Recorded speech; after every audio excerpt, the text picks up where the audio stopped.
கர்த்தருடைய பரிசுத்தமான நாம மகிமைப்படுவதாக.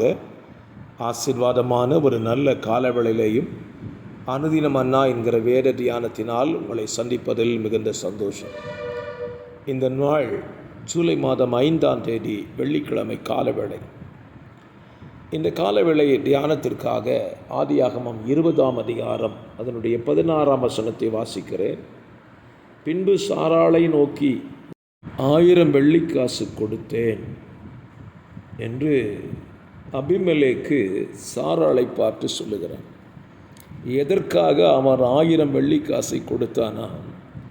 அது உன் முகத்துக்கு முக்காட்டுக்காவதாக என்று சொல்லி அவளை கடிந்து கொண்டான். இந்த வசனத்தை இந்த காலவெளியிலே வாசிக்கும் பொழுது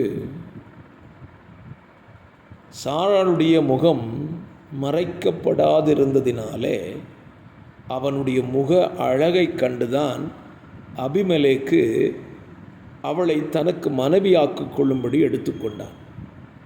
இன்றைக்கும் சபைகளிலே வருகிற கர்த்தருடைய பிள்ளைகள் கடிந்து கொள்ளப்பட வேண்டிய ஒரு இடம் உண்டு என்று சொன்னால், அவர்கள் தரித்து கொண்டு வருகிற ஆடையை குறித்து கடிந்து கொள்ளப்படத்தான் செய்ய வேண்டும். தேவன் நமக்கு எதற்காக ஆடையை கொடுத்திருக்கிறார் என்றால், நம்முடைய மானம் மறைக்கப்படுவதற்கான ஆடையைத்தான் கர்த்தர் கொடுத்தாரே தவிர நம்முடைய சரீர அவயவங்கள் வெளியே தெரியும்படியான ஆடைகளை தரிக்கும்படியாய் அல்ல. ஒரு புறஜாதியான் சாராளை கடிந்து கொள்ளுகிறான். உன் முகம் மறைக்கப்பட்டிருந்தால் நீ யார் என்றே தெரியாது. முகம் மறைக்கப்படாததினாலே தான் நான் இந்த தவறை செய்யக்கூடிய சூழ்நிலைக்கு தள்ளப்பட்டேன்.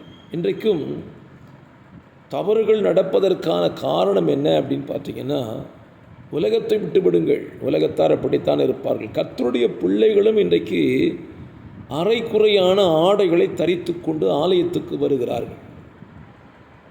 இது நிமித்தம் அநேகர் பாவம் செய்வதற்கு அவர்கள் வழிவகுக்கிறார்கள்.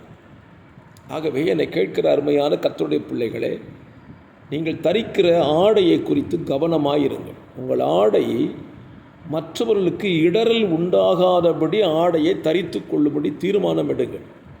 இதை நீங்கள் மட்டுமில்லை, மற்றவங்களுக்கு சொல்லுங்கள். ஸ்தோத்திரம். ஆபிரகாம் கர்த்தரால் ஆசீர்வதிக்கப்பட்டவன் தான். ஆனால் ஒரு உலக மனுஷனால் அவன் குடும்பம் கண்டிக்கப்பட்டிருக்கு பாருங்கள். இன்றைக்கு திருச்சபைக்கு வருகிற ஜனங்களை உலக மக்கள் கண்டிக்கக்கூடிய நிலைக்கு சபைகளின் மக்களுடைய ஆடைகள் மாறிவிட்டது. தயவு கூர்ந்து சொல்லுவேன், உங்கள் ஆடை அணிவதில் கவனமாயிருங்கள். உலகம் உங்களை கண்டிக்காதபடி நீங்கள் உங்களை திருத்திக் கொள்வீர்களானால் தேவனுக்கும் பிரியமாயிருக்கும், உங்களுக்கும் அது சந்தோஷமாயிருக்கும், உங்கள் குடும்ப சமாதானம் பெரிதாயிருக்கும். பிதாவே, இந்த வார்த்தையின்படி செய்ய முடிய பிள்ளைகளுக்கு உதவி செய்யும். ஆமென். ஆமென்.